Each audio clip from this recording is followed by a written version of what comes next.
Une question qui revient souvent, c'est le fait de se complémenter ou pas en vitamine D. Alors la vitamine D, elle est très peu présente dans l'alimentation. Ça va être l'huile de faux morue, je crois, il y en a. Mais sinon, c'est essentiellement le soleil. Mais après, ça va dépendre de plusieurs facteurs. Par exemple, la quantité de peau qui va être exposée au soleil, l'efficacité du foie pour venir synthétiser cette vitamine D au contact de la peau avec le cholestérol, et puis enfin, si on va se laver ou non. On estime aujourd'hui que si on prend un bain de soleil, si on se lave au savon juste après, c'est comme si on n'avait pris aucune vitamine D. Donc il faudrait laisser 24 heures sans produit détersif sur la peau pour pouvoir absorber la vitamine D. Si on parle de la France, on est sous une latitude où il y a assez peu de soleil. Donc peu d'ensoleillement, surtout avec le changement climatique. Et généralement, on s'expose peu au soleil. Donc, si on va à la plage, il y a la mode des shorts longs pour les hommes. Et de manière générale, il y aura les tibias, les avant-bras, qui seront découverts. Et souvent avec une huile aussi qui pourra filtrer certains éléments. Donc en fait, on absorbe très peu.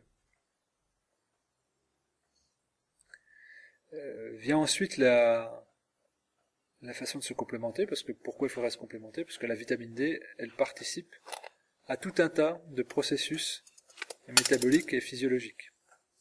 Celui qui est le plus connu, c'est de favoriser l'assimilation du calcium, donc au niveau osseux.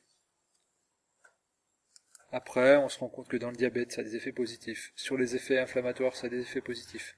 Sur le cancer, ça a des effets positifs. Sur les problèmes rhumatismaux, ça a des effets positifs. Que ça participerait très grandement à la stimulation du système immunitaire. On dit en gros que c'est 400 fonctions métaboliques liées à la vitamine D, ce qui est assez énorme.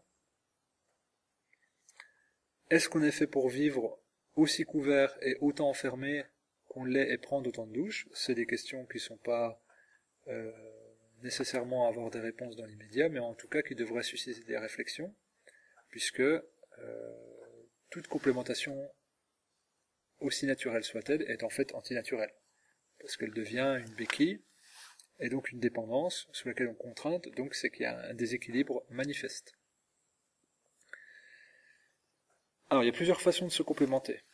Généralement, quand on va voir un médecin, s'il y a une carence de vitamine D, il donne une seule ampoule qui est valable pour pour 6 mois, voire pour l'année. Donc c'est des ampoules surdosées. Sauf que on se rend compte que dans cette surdose qui est infligée, il y en a très peu de vitamine D qui est assimilable. En fait, si on l'introduit en trop grande quantité, on en tire très peu parti. Donc les gens qui ont fait un travail sérieux d'investigation et de recherche sont plus partisans des prises quotidiennes. Donc là, c'est sur la vitamine D3. La vitamine D étant une vitamine liposoluble dans un corps gras sera toujours dans l'huile qu'on va la trouver. Alors après, quel dosage? Ça va de 2000 UI à 10 000, donc ça varie du simple au quintuple. Est-ce qu'on en prend que pendant la période hivernale ou au manque de soleil, ou est-ce qu'on en prend toute l'année? Si on est ou dans la peur ou dans la prudence, on se complémentera toute l'année avec 4000 UI par jour. Objectivement, c'est quand même bien d'être un peu des fois dans la peur et dans la crainte pour se forcer aussi à un peu aller au soleil, qui est quand même un environnement épanouissant. Et quand on est au soleil, généralement, on est épanoui. Donc d'un point de vue personnel, je serais plus partisan de se complémenter pendant la période hivernale.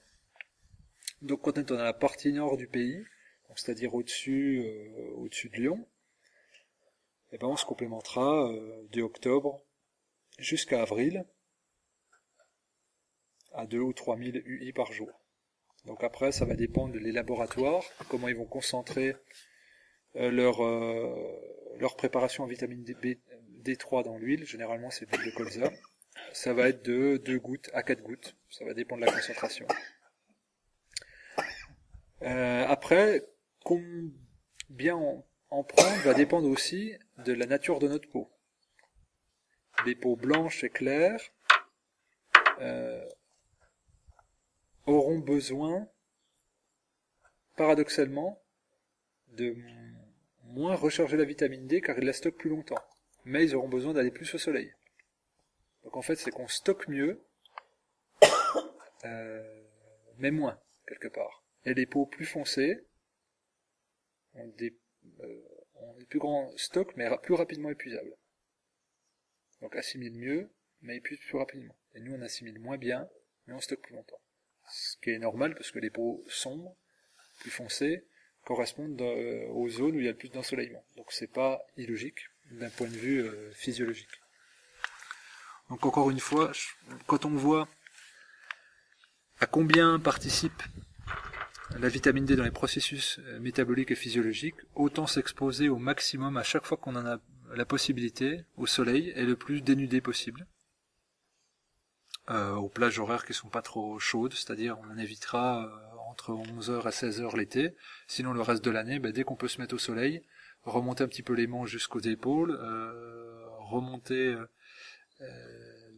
les habits du bas du corps au moins jusqu'aux genoux, et si possible, si on a la possibilité de le faire sur un balcon privatif ou sur un terrain privatif, se mettre le plus nu possible au soleil, pour répartir aussi l'afflux de cholestérol sur l'ensemble du corps et pas qu'à un seul endroit.